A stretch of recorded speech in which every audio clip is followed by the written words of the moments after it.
Hello and welcome. स्वागत है आप सभी का आपके अपने यूट्यूब चैनल अध्ययन जंक्शन पे। जैसा कि हम लोग प्रीवियस ईयर पेपर सॉल्व कर रहे थे, उसी सीरीज़ में हमारा थर्ड पेपर है कंप्यूटर का।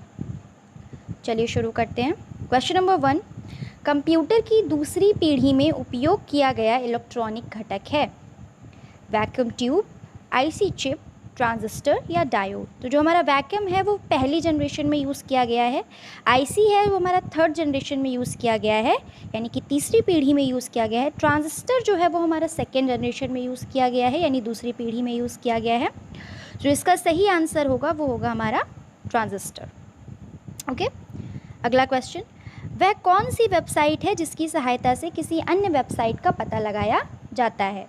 क्या कहलाती है? तो जो हमारा सर्च इंजन है उनसे भी हम कई वेबसाइट का पता लगा सकते हैं, जो एक्सप्लोरर है उससे भी अन्य वेबसाइट का पता लगा सकते हैं, और कभी कभी जो स्पैम होती हैं उसमें भी दूसरी वेबसाइट्स के लिंक होते हैं। तो इसलिए हमारा जो इसका सही आंसर है वो ऑप्शन नंबर 4 है, यानी कि उपयुक्त सभी। Okay, now move on to question number 3।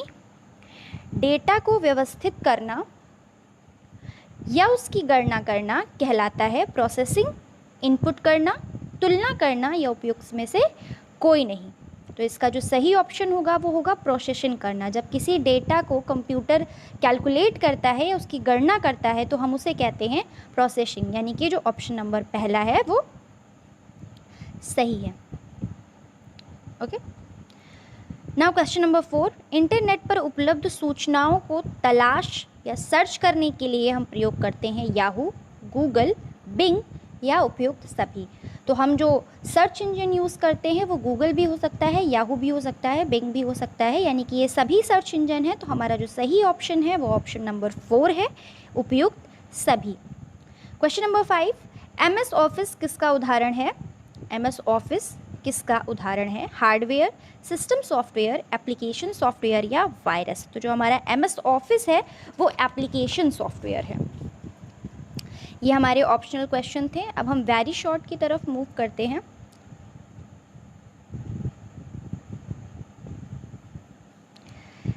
पहला क्वेश्चन है, डेस्कटॉप कंप्यूटर क्या होते हैं? जैसा भी हमको सभी को पता है, वेरी शॉर्ट है, बहुत ज़्यादा लॉन्ग नहीं लिखना है, फिर भी हम बता दे रहे हैं। कंप्यूटर दो टाइप के, एक्चुअली 3 टाइप के होते हैं, डिजिटल कंप्यूटर, एनालॉग कंप्यूटर और हाइब्रिड कंप्यूटर। इसको हम आगे और अच्छे से पढ़ेंगे, फिलहाल थोड़ा थोड़ा जान लेते हैं। डिजिटल कंप्यूटर में जितने भी मॉडर्न कंप्यूटर हैं वो सारे हमारे डिजिटल कंप्यूटर होते हैं। एनालॉग कंप्यूटर वो होते हैं जो फिजिकल क्वांटिटी, यानी जो भौतिक राशियाँ हैं उनमें क्या बदलाव आते हैं इसको पढ़ते हैं। जैसे कि एक एग्जाम्पल देते हैं, जो हमारा थर्मामीटर होता है, जिससे हम मरकरी थर्मामीटर, पारा वाला, जिससे हम बुखार मापते हैं, वो हमारा एनालॉग कंप्यूटर के अंतर्गत आता है। जब हमारा कंप्यूटर शुरू हुआ था तो वो कैलकुलेटर से शुरू हुआ था। जो हमारा पारा होता है, पारा वाला थर्मामीटर होता है, वो हमारा एनालॉग कंप्यूटर होता है। हाइब्रिड कंप्यूटर वो होता है जो एनालॉग और डिजिटल दोनों के फीचर शो करता है। जैसे आप कभी पेट्रोल पंप जाओ तो उसमें वो जो कितने पैसे का आपको पेट्रोल देना है, कितने रुपए का, कितने लीटर, वो जो शो करता है वो आपको डिजिटल भी शो करता है, और आपको इनपुट जो देना होता है, यानी जो आप उसमें नंबर डालते हैं वो आप हाथों से डालते हैं, एनालॉग। तो वो हमारा एक हाइब्रिड कंप्यूटर का एग्जाम्पल है। और हमारे डिजिटल कंप्यूटर आगे फिर 4 टाइप के होते हैं, mini computer, micro computer, main frame computer, super computer. आगे हम इस पर पूरा एक वीडियो बनाएंगे जो हम इसी के नीचे लिंक कर देंगे। तो जो हमारा डेस्कटॉप कंप्यूटर होता है वो हमारा माइक्रो कंप्यूटर के अंतर्गत आता है। पीसी, जितने भी हमारे पर्सनल कंप्यूटर हुए, लैपटॉप कंप्यूटर हुए या डेस्कटॉप कंप्यूटर हुए, वो हमारे माइक्रो कंप्यूटर के अंतर्गत आते हैं। ओके, तो अगला क्वेश्चन है, सिस्टम सॉफ्टवेयर किसे कहते हैं? सॉफ्टवेयर 2 टाइप के होते हैं, सिस्टम सॉफ्टवेयर और एप्लीकेशन सॉफ्टवेयर। सिस्टम सॉफ्टवेयर एक कंप्यूटर प्रोग्राम होता है जो कंप्यूटर हार्डवेयर और एप्लीकेशन सॉफ्टवेयर के बीच में एक पुल का काम करता है, यानी दोनों को साथ चलने में मदद करता है। कंप्यूटर हार्डवेयर मतलब हमारा कीबोर्ड, माउस, प्रिंटर, और एप्लीकेशन सॉफ्टवेयर मतलब वो ऐप जो हम लैपटॉप पे यूज़ करते हैं, जैसे एडोब रीडर हुआ, एमएस पावर पॉइंट हुआ, एमएस एक्सेल हुआ, एमएस वर्ड हुआ। तो इन दोनों के बीच में जो ब्रिज यानी पुल का काम करता है, इनको साथ चलने में मदद करता है, उस इंटरफेस को, उस प्रोग्राम को हम लोग सिस्टम सॉफ्टवेयर कहते हैं। इसका एक एग्जाम्पल है ऑपरेटिंग सिस्टम, जैसे विंडो एक ऑपरेटिंग सिस्टम है। ठीक है, चलो अगला क्वेश्चन है, एम एस पावर पॉइंट कैसा सॉफ्टवेयर है, अभी मैंने आपको बताया एम एस पावर पॉइंट जो है वो हमारा एप्लीकेशन सॉफ्टवेयर है। नेक्स्ट क्वेश्चन, प्रिंटर कितने प्रकार के होते हैं? प्रिंटर दो प्रकार के होते हैं, इम्पैक्ट प्रिंटर और non impact printer. Impact printer आपने देखा होगा, वो जो ठक ठक करके चलते हैं, जो जैसे टाइपराइटर टाइप के होते हैं, वो हमारे इम्पैक्ट प्रिंटर होते हैं। और नॉन इम्पैक्ट प्रिंटर, जितने भी मॉडर्न प्रिंटर होते हैं वो हमारे नॉन इम्पैक्ट प्रिंटर होते हैं, एकदम साइलेंट होते हैं, बस खर्र से निकल आते हैं। तो अगर प्रिंटर कितने प्रकार के होते हैं, तो प्रिंटर दो प्रकार के होते हैं। आगे बढ़ते हैं, वर्कशीट किसे कहते हैं? अगर आपने कभी एक्सेल खोला होगा तो आपने देखा होगा कि उसमें एक टेबल टाइप बन के आती है, उसमें एक पूरी शीट ऐसे सादी नहीं होती है कि एकदम खाली पेपर जैसी, नहीं, उसमें शीट्स बनी होती हैं, यानी कि उसमें खड़ी और पड़ी लाइन, रो और कॉलम होते हैं, जिसमें एक वर्कशीट में 10,48,576 रो होती हैं और 16,384 कॉलम होते हैं। ये चीज़ मैं लिख देती हूँ कहीं, 10,000, ओके थोड़ा सा नीचे लिखती हूँ, 10,48,576 जो होती हैं वो रो होती हैं और 16,384 कॉलम होते हैं। और ऐसे ऐसे ऐसे होते हैं, इन्हीं से मिलके बनती है टेबल। ठीक है, उससे हमें क्या फ़ायदा होता है? उससे हम एक ऑर्गेनाइज्ड यानी एक व्यवस्थित ढंग से अपना जो डेटा होता है, अपनी जो इन्फॉर्मेशन, अपनी जो सूचनाएं होती हैं, उन्हें हम एक व्यवस्थित ढंग से रख पाते हैं। और यही जो टेबल बनती है, इसी को हम स्प्रेडशीट कहते हैं, यानी वर्कशीट कहते हैं। ठीक, आगे बढ़ते हैं, स्पैम किसे कहते हैं? आप अगर कभी अपनी ईमेल खोलो, जो फ़ोन में आप लोगों की जीमेल होती है, उसमें जो सबसे पहले कुछ पड़ी होती है, इस स्पैम का एक पूरा फोल्डर होता है। स्पैम वो सारी चीज़ें होती हैं जो बिना आपकी परमिशन के अपने आप आपकी डिवाइस में आ जाती हैं। जैसे कभी आप कोई वेबसाइट देख रहे हो तो उसमें खूब सारे ऐप हैं, अगर आप गाना डाउनलोड कर रहे हो तो पता चल रहा है उसमें कई सारे लिंक्स हैं, कई सारे उसमें एड्स हैं। तो स्पैम अपने साथ क्या लाता है? ऐड। एक्चुअली वो ऐड ही होता है जो बिना परमिशन के आपके फ़ोन में, आपके जीमेल में आ जाता है। ठीक है, कभी कभी वो आपको हमेशा क्लिक नहीं करना चाहिए, क्योंकि कभी कभी स्पैम में वायरस होता है। जैसे कई व्हाट्सएप फॉरवर्ड रहते हैं, इस लिंक को क्लिक करिए और देखिए क्या होता है, वो एक्चुअली आपके फ़ोन में वायरस भी ला सकते हैं, इसलिए आप हमें अननेसेसरी उन्हें नहीं क्लिक करना चाहिए। अगला क्वेश्चन देखते हैं, इसी के साथ अति लघु उत्तरी यानी वेरी शॉर्ट हमारे ख़त्म होते हैं। अब हम लघु उत्तरी की तरफ बढ़ते हैं। हाइब्रिड कंप्यूटर किसे कहते हैं? अभी जब हमने डेस्कटॉप कंप्यूटर पढ़ा था तब हमने आपको बताया था कि कंप्यूटर 3 टाइप के होते हैं, डिजिटल, एनालॉग और हाइब्रिड। हाइब्रिड वो होते हैं जिसमें डिजिटल के भी फीचर होते हैं और एनालॉग के भी फीचर होते हैं।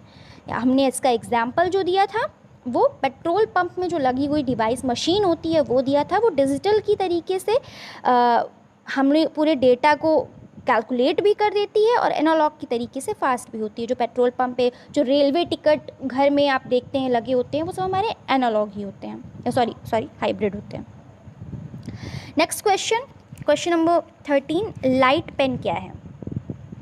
आपको इस पेपर की पीडीएफ नीचे डिस्क्रिप्शन बॉक्स में लिंक मिल जाएगी, आप वहाँ से डाउनलोड कर सकते हैं। ठीक है, लाइट पेन एक्चुअली एक इनपुट डिवाइस है। आपने डिवाइसेस अगर पढ़ी होंगी तो डिवाइसेस हमारी इनपुट डिवाइसेस और आउटपुट डिवाइसेस होती है। इनपुट वो होती है जिससे हम किसी इन्फॉर्मेशन को, किसी सूचना को अपने कंप्यूटर को देते हैं। जैसे अगर आपको कुछ टाइप करना है, आपको टाइप करना है हेलो, तो आप कीबोर्ड पे लिखेंगे HELLO, तो ये आपने क्या किया? कंप्यूटर को आपने इंस्ट्रक्शन दिए कि ये लिखो। जब आपने H प्रेस किया तो वो आपका इनपुट हुआ, जिसे कंप्यूटर अपनी स्क्रीन पे दिखाएगा H बना के।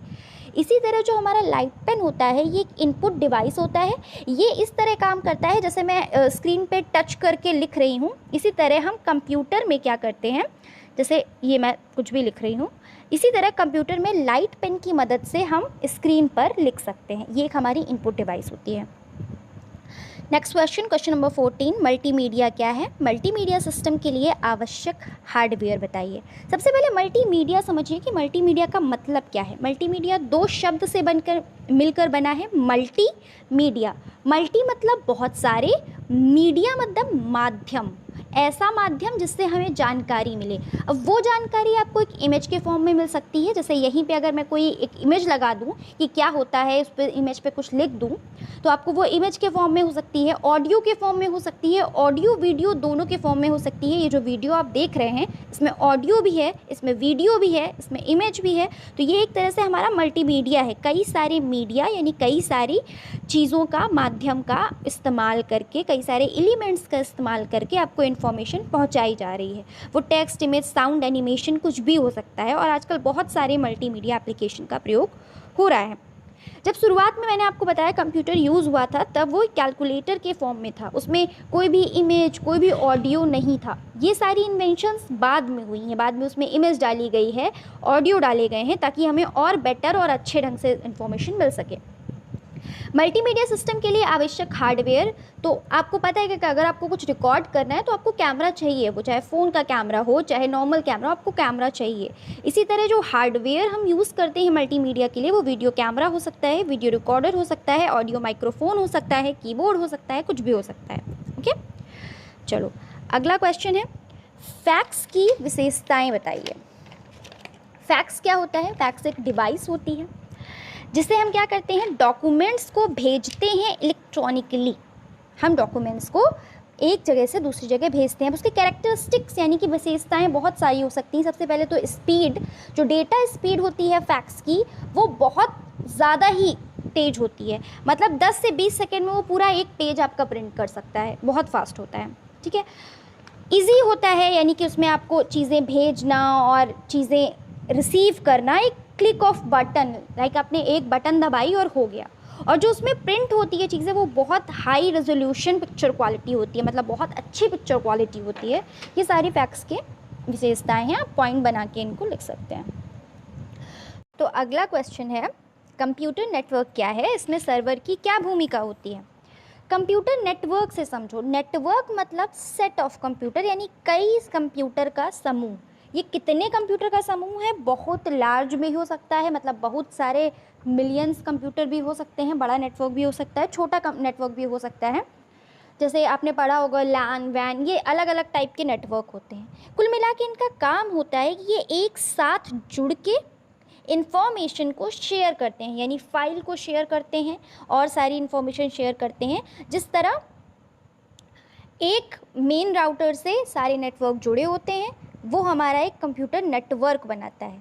इससे क्या होता है, जैसे आपके पास एक ही प्रिंटर है और आपने अपने सारे कंप्यूटर्स को उस एक ही प्रिंटर से जोड़ रखा है, तो आपने एक नेटवर्क बना लिया जिससे सारे कंप्यूटर अगर आप प्रिंट करेंगे तो वो उस प्रिंटर से अटैच है। तो ये आपका अपने घर पे, अगर आपके घर पे 4 कंप्यूटर हैं तो आपने एक 4 कंप्यूटर का छोटा सा नेटवर्क बना लिया।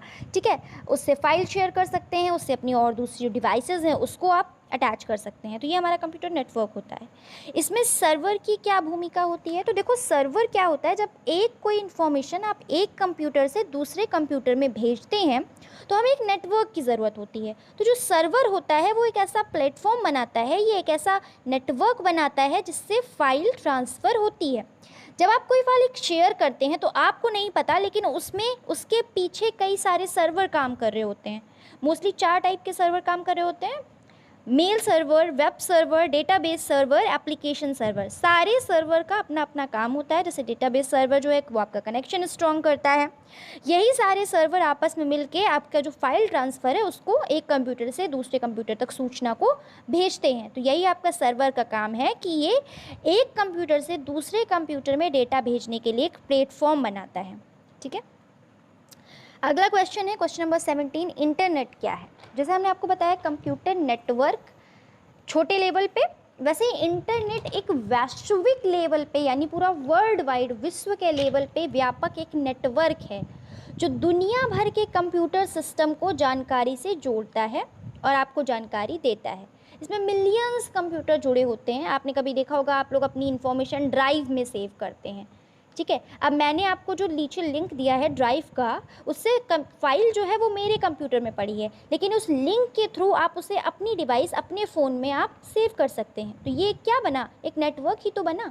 इसी तरह लोग अपने डेटा को क्लाउड में शेयर करते हैं, उसको वेबसाइट में डालते हैं, और ये हम लोग क्या करते हैं, इंटरनेट के माध्यम से उन सबको डाउनलोड कर लेते हैं। हमें अपनी जिस चीज़ की ज़रूरत होती है हम उसे मनोरंजन में प्रयोग करते हैं। अगर हमें कार्य पूछा है तो हम उससे पढ़ाई करते हैं, हम उससे मनोरंजन करते हैं, हम उसे अपना बिज़नेस में यूज़ करते हैं। उसके बहुत सारे यूज़ हैं, ठीक है। हम चैटिंग करते हैं, हम ईमेल भेजते हैं, हम कोई चीज़ सर्च करते हैं, ऑनलाइन गेम खेलते हैं, सोशल नेटवर्क एफबी, इंस्टा, ये सब यूज़ करते हैं, ठीक है। इसे हम कम्युनिकेशन, अगर आपको कहीं जाना है, आपको नहीं मिल रहा है किसी का एड्रेस, तो गूगल मैप खोला और आपने एड्रेस ढूंढ लिया, तो आपको ये नहीं पता है कि वो एक पूरा नेटवर्क ही है। आप सिर्फ अपनी इन्फॉर्मेशन ले रहे हैं, और इसका कोई एक, अगर आपसे पूछा जाए इंटरनेट का मालिक कौन है या इंटरनेट को कोई कौन ओन करता है, तो इंटरनेट का कोई मालिक नहीं है, इसे कोई एक व्यक्ति संचालित नहीं करता है। मिलियंस कंप्यूटर जुड़ के दुनिया भर में उसे संचालित करते हैं। हमारा लास्ट क्वेश्चन, माइक्रोसॉफ्ट एक्सेल को समझाइए। अभी आपसे पूछा गया था वेरी शॉर्ट में वर्कशीट किसे कहते हैं, तब मैंने आपको बताया था कि एक जो स्प्रेडशीट होती है, आप जैसे ही एक्सेल को खोलते हैं आपको रो और कॉलम्स मिलती हैं जो कि टेबल फॉर्म में बनी होती हैं, और इसमें आप अपना डेटा संग्रहित करते हैं। तो आपको माइक्रोसॉफ्ट एक्सेल में, या आपको एक्चुअली एक्सेस में भी मिलती है, पर यहाँ पे पूछा गया माइक्रोसॉफ्ट एक्सेल। तो एक्सेल क्या होता है, हमारा एक स्प्रेडशीट प्रोग्राम होता है, यानी कि उसमें वर्कशीट्स होती हैं जिसमें रो होते हैं, कॉलम होते हैं जो कि हमारी एक टेबल को बनाते हैं। इसमें हम अपना डेटा व्यवस्थित रूप से सुरक्षित कर सकते हैं, ठीक है। हमको पता है कि हमारा ये डेटा इस रो और इस कॉलम नंबर में रखा गया है, जिस तरह हमारे लैटिट्यूड और लॉन्गिट्यूड काम करते हैं। चलो कुछ ज़्यादा ही हमने कनेक्ट कर दिया। एक्सेल को अगर आपने कोई फाइल अपने एक्सेल पे डाल रखी है, ठीक है, तो आपके जीमेल से लॉगिन करके आपने अपने एक्सेल पे डाल दी, माइक्रोसॉफ्ट जीमेल नहीं, माइक्रोसॉफ्ट ईमेल पे लॉगिन करके आपने डाल दिया।